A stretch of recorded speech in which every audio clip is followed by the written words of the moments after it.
Welcome back to Newsmax Now. Let's take a look now at some of the stories making news around the globe. More potential debris has been found on the shores of a French island after Malaysian officials confirmed they found pieces belonging to Flight 370. Families of victims are now accusing officials of telling the media about the developments before them. Some relatives say if the investigators can't find the bodies, then the search is meaningless. Christians are under major scrutiny in southeastern China as the government orders crosses to come down. Christian associations in China have criticized the actions of the government, calling them unconstitutional. The Mexican drug lord El Chapo escaped from prison last month by walking through an underground tunnel. Or did he? The Mexican people aren't buying the official story released by the government. And this is not the first time El Chapo has escaped from prison. He last escaped back in 2001. He remained on the loose for 14 years.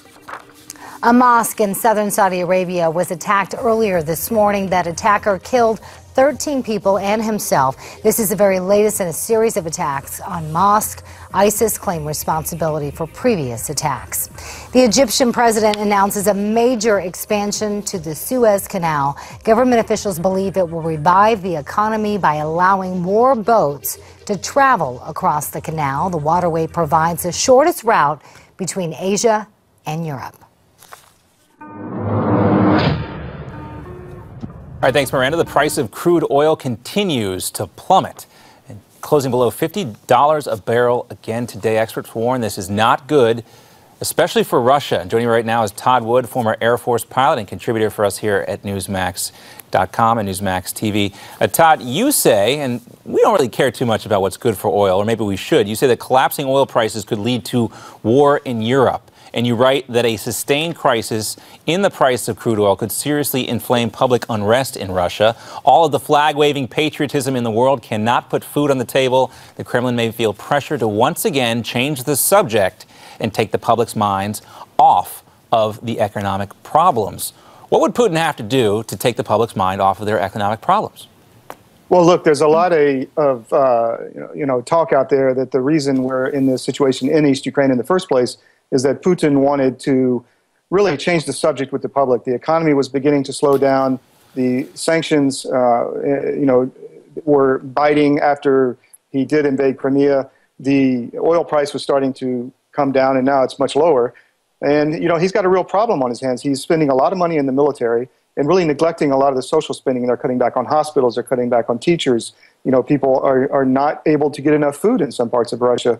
And you have a specter of him smashing a lot of European food today that was illegally imported into Russia. So the thought is that he may want to start another type of conflict, whether to continue the conflict in East Ukraine or inflame the situation in Transnistria and Moldova, or possibly, also in Georgia, which there's been some tension between Russia and Georgia over the borders here recently. So the thought is maybe that as oil comes down, more pressure will be on the Kremlin economically, and he'll have to change the minds of the Russian people.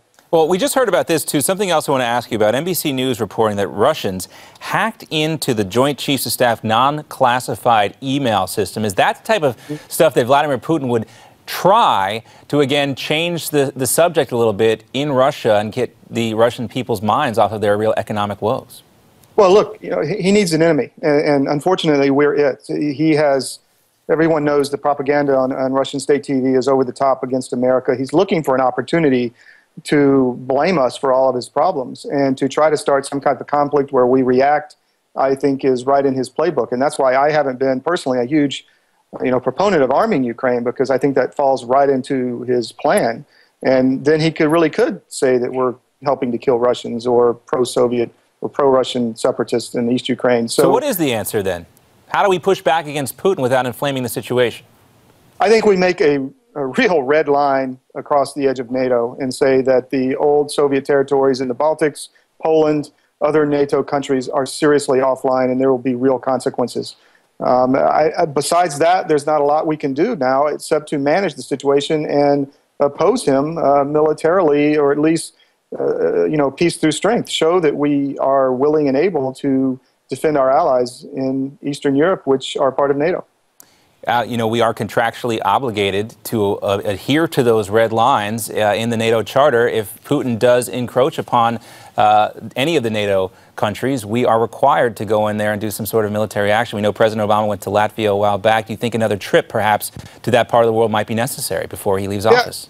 You know, we need to show the flag. We need to show, you know, I think we've done a lot already. And obviously we've gotten their attention by parading American armor through the Baltics. What they're really worried about are our missile defense ships, not just in Europe, but also in Asia. Yeah. And that has gotten their attention. You know, that's what you could make a case that a lot of the spending on SDI really brought down the Soviet Union because they couldn't keep up. So, you know, they're worried about that. And we have cards to play if we have smart leadership. Well, it does seem like the Cold War is upon us once again. Todd Wood, when you hear about stuff like that, thanks for being with us. Todd Wood, correspondent for Newsmax TV. Thanks so much. Thank you. All right, when we come back, find out what Scott Walker would do to the Iranian nuclear deal should he become president. That and more of your comments during Rehash right after this.